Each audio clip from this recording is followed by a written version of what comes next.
नमस्कार, आप देख रहे हैं नवभारत टाइम्स ऑनलाइन और आपके साथ मैं हूं धर्मेंद्र।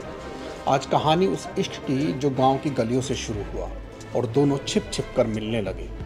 एक दूसरे के हाथों में हाथ डालकर घंटों प्यार भरी बातें और साथ जीने मरने की कस्में। उन दोनों ने वादा तो साथ चलने का किया था, लेकिन जब बाली उम्र का ये प्यार अपनी मंजिल ना पा सका तो दोनों ने एक दूसरे को भुलाते हुए अलग अलग शादी कर अपनी राहें बदल ली। लेकिन शायद दोनों की किस्मत में दोबारा मिलना लिखा था। कुछ वक्त बाद ही प्रेमिका की शादी टूट जाती है और वो अपने मायके आकर रहने लगती है।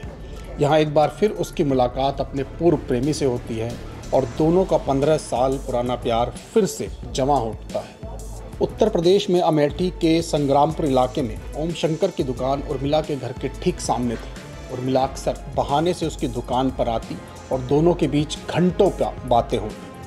गांव वालों की नज़रों से छिपकर दोनों की मुलाकातों का इस सिलसिला चल ही रहा था कि 26 जून को अचानक उर्मिला गायब हो जाती है। काफ़ी खोजने के बाद भी जब उर्मिला कहीं नहीं मिलती तो उसका भाई ज्ञानेंद्र मौर्य पुलिस में शिकायत दर्ज कराते हुए अपनी बहन को खोजने की गुहार लगाता है। ज्ञानेंद्र बताता है कि 34 साल की उर्मिला सुबह करीब 10 बजे घर से गोरखपुर बैंक जाने के लिए निकली थी, लेकिन अभी तक लौट कर नहीं आई है। 12 बजे के बाद से उसका मोबाइल फ़ोन भी स्विच ऑफ आ रहा है। ज्ञानेंद्र की शिकायत के आधार पर पुलिस मामला दर्ज करते हुए उर्मिला की तलाश में जुट जाती है। मुखबिरों को एक्टिव किया जाता है और आसपास के थानों में भी उर्मिला की तस्वीर भेज दी जाती है। इस बीच अगले दिन खबर मिलती है कि छाछा गांव के पास एक महिला की लाश मिली है। मौके पर पहुंचकर पुलिस छानबीन करती है तो पता चलता है कि ये लाश उर्मिला की ही है। उर्मिला को सिर से सटाकर गोली मारी गई थी।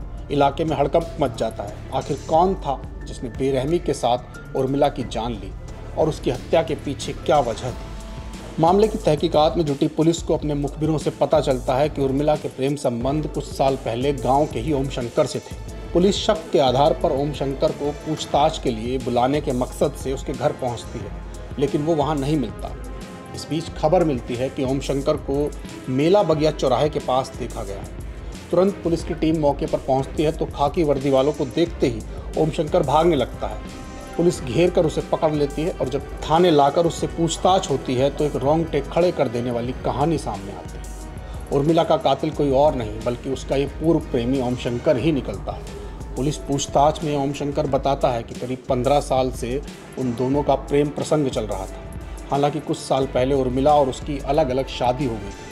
जब अपने पति से उसकी नहीं बनी तो उर्मिला ससुराल से वापस आकर मायके आकर रहने लगी थी। उर्मिला के घर के सामने ही ओम शंकर की दुकान है और वो अक्सर सामान लेने के बहाने वहां आकर उससे मिलती थी। मुलाकात का सिलसिला बढ़ा तो दोनों के बीच फ़ोन पर भी लंबी बातें होने लगी। इस बीच उर्मिला ने ओम शंकर के ऊपर दबाव बनाना शुरू किया कि उससे शादी करे। उर्मिला ने धमकी दी कि अगर ओम शंकर ने उससे शादी नहीं की तो वो पूरे गाँव के सामने सब कुछ बताकर उसकी पोल खोल देगी। ओम शंकर ने उर्मिला से बताया कि वो अब शादीशुदा है, उसके 2 बच्चे भी हैं, लेकिन जब उर्मिला नहीं मानी तो उसने उसे रास्ते से हटाने का प्लान बना लिया। 26 जून को मिलने के बहाने बुलाकर ओम शंकर ने उर्मिला को अपनी बाइक पर बिठाया और छाछा गांव के सुनसान जंगलों की तरफ ले गया। यहाँ पानी पीने के बहाने उसने बाइक रोकी और जब उर्मिला इधर उधर देख रही थी तो तमंचा निकाल कर उसने उसके सिर से सटाकर गोली मार दी। इसके बाद ओम शंकर वापस अपने घर लौटा और तमंचे को भूसे के ढेर में छिपा दिया। उसने उर्मिला के मोबाइल को भी जला डाला। हालांकि उसकी साजिश का पर्दाफाश हो गया और पुलिस ने उसे उर्मिला की हत्या के आरोप में गिरफ्तार कर जेल भेज दिया। आज के लिए बस इतना ही। कल आपसे फिर मुलाकात होगी, तब तक के लिए नमस्कार।